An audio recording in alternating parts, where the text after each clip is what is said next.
दूसरा साया। कहीं दूर एक लड़का मूसा रहता था। वो लड़का हमेशा अपने साए का बहुत ख्याल किया करता था। मूसा वैसे भी बहुत जिम्मेदार लड़का था, जो अपने जूतों और कपड़ों के बटनों तक का बहुत ख्याल करता था। लेकिन सबसे ज़्यादा ख्याल वो अपने साए का रखता था, क्योंकि उसे मालूम था कि उसका सिर्फ एक ही साया है और वही सारी ज़िंदगी उसके साथ रहेगा। वह हमेशा चलते वक्त ख्याल रखता कि उसका साया ज़्यादा मिट्टी में ना चले, और अगर वो किसी ऐसी जगह से गुज़रता जहाँ ज़्यादा मिट्टी होती तो वो वहाँ से तेज़ी से गुज़र जाता। मूसा अपने साए का बहुत ख्याल करता था, फिर भी एक जादूगरनी की नज़रों में आ गया। एक दिन मूसा जब स्कूल से वापस घर आ रहा था तो एक जादूगरनी ने उसे रास्ते में रोक लिया। वो बोली, मैं तुम्हें हमेशा साए का ख्याल रखते देखती हूँ और ये बात मुझे बहुत पसंद है कि तुम अपने साए का बहुत ख्याल करते हो। मूसा ने कहा, मैं उसका ख्याल इसलिए रखता हूँ क्योंकि एक ही है और फिर उसे सारी ज़िंदगी मेरे साथ रहना है।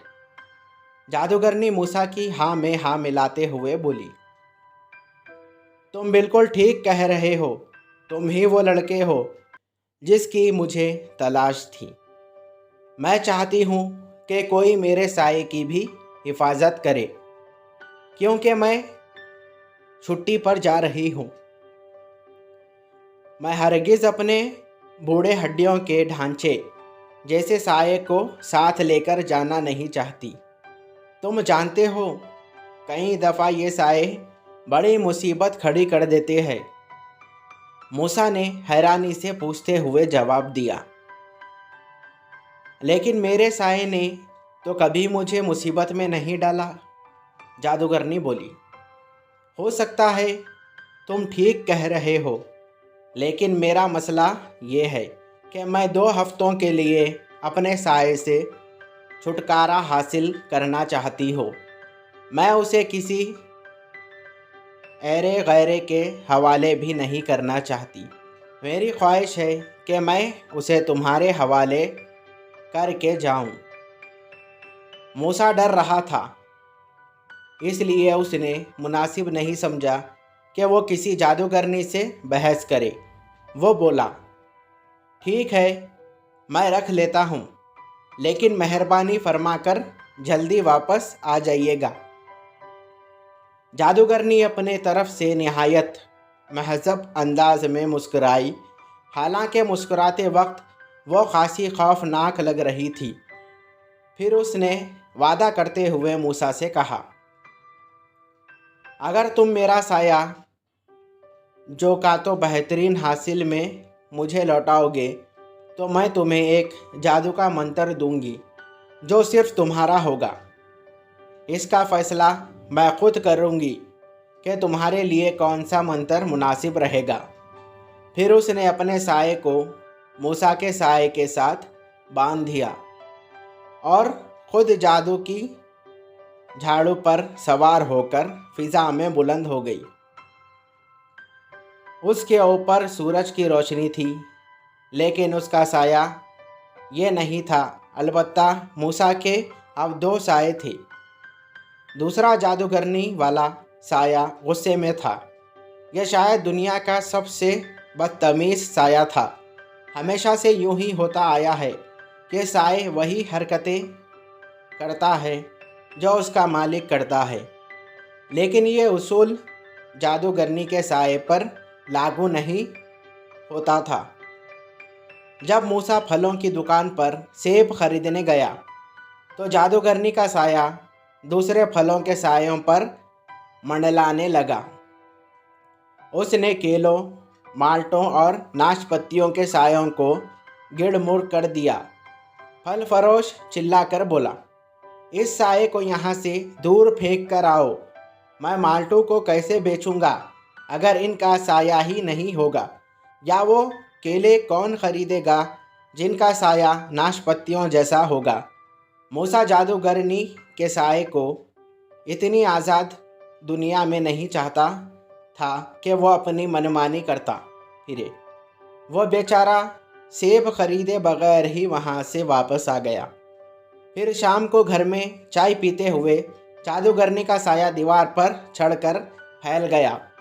दीवार के साथ लगे खिड़कियों पर साया पड़ा तो वह बंद हो गई।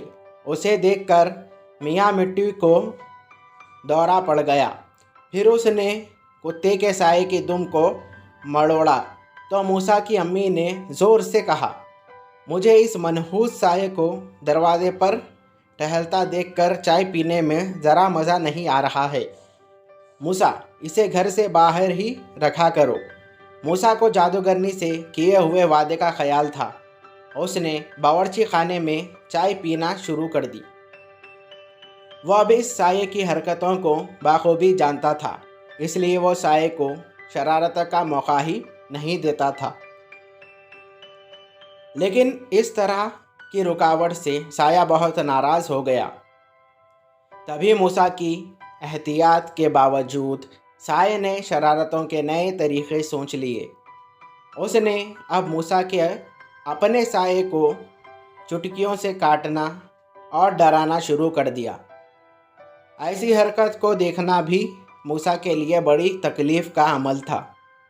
मूसा अपने साये के साथ हमेशा मेहरबानी से पेश आता था, लिहाजा मूसा के साये के समझ में नहीं आ रहा था कि वो इस आफिरियत का किस तरह मुकाबला करे। एक दिन मूसा स्कूल से घर जा रहा था। धूप निकली हुई थी। दोनों साये उसके पीछे पीछे आ रहे थे। मूसा ने देखा कि जादूगरनी के साये ने मूसा के साये को झंझोड़ दिया। मूसा के साये ने दर्द के मारे चीख मारी और वहाँ से बेख्तियार भाग निकला। मूसा उसके पीछे दौड़ा, लेकिन वो उसकी नज़रों से ओझल हो गया। जादूगरनी के साये की भयानक हंसी की आवाज़ आ रही थी। अब फिर मूसा के पास एक ही साया रह गया था, लेकिन यह उसका अपना साया नहीं था। उसका असल साया उसका साथ छोड़कर जा चुका था। अब तो जादूगरनी का साया ही बाकी बचा था। मूसा अब उदास और तन्हा था। उसने कोशिश की कि वो जादूगरनी के साये से दोस्ती करने और उसका ख्याल रखे, लेकिन ये ऐसा ही था जैसे कोई बच्चा किसी भेड़िए को पालतू बनाकर रखना चाहे। अगर जादूगरनी वापस आ ही गई, उसका रुका आया कि वो आधी रात को मूसा से मिलना चाहती है, लिहाजा मूसा उसका साया भी साथ लेता आए। वह 14वीं की रात थी और चांद निकला हुआ था, वरना साये को ढूंढना आसान ना था। वो हर वक्त अंधेरे में छुप कर बैठ रहा था। फिर जादूगरनी ने अपने साये को वापस ले लिया। फिर जादूगरनी बोली, ये लो, ये है तुम्हारा जादू का मंत्र। उसने एक धारीदार टॉफ़ी मूसा के हाथ में थमा दी, जो चमगादड़ के पर में लिपटी हुई थी। वो बोली, जो लड़का उस टॉफ़ी को खा लेगा, वह जब चाहे किसी भी तरह के ऊँट का रूप धारण कर सकता है। वो दौड़ने लगा वाला ऊँट भी हो सकता है और घरेलू भी। यह मंत्र मूसा के किसी काम का नहीं। वह तो सिर्फ यही चाहता था कि किसी तरह उसका साया वापस आ जाए। उसने जादूगरनी से उसके साये की शिकायत भी की, लेकिन वो जादूगरनियों की तरह नाक मुँह चढ़ाकर बोली, मियाँ, दुनिया में कोई चीज़ आसानी से नहीं मिलती।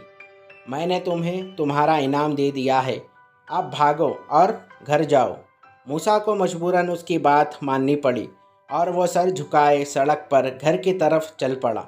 जब वो घर के दरवाजे पर पहुंचा, वहाँ किसी चीज़ ने हरकत की। वो उसका अपना साया था, जो शर्मिंदा सा होकर दूसरे सायों में छुपा बैठा था। वह मूसा की तरह आया और फिर उसके पैरों में लपेट गया।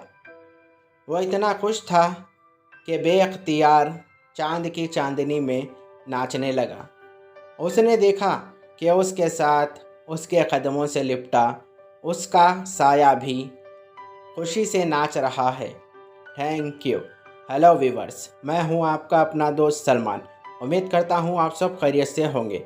अगर आप मेरे चैनल पर नए हो तो मेरे चैनल को सब्सक्राइब करें और बेल आइकन को ऑल पे सेट करें ताकि मेरी हर आने वाली स्टोरी का नोटिफिकेशन आपको मिलता रहे। अगर आपको ये स्टोरी अच्छी लगी तो इस स्टोरी को भी लाइक करें। तब तक के लिए मुझे दीजिए इजाज़त। Thank you for watching.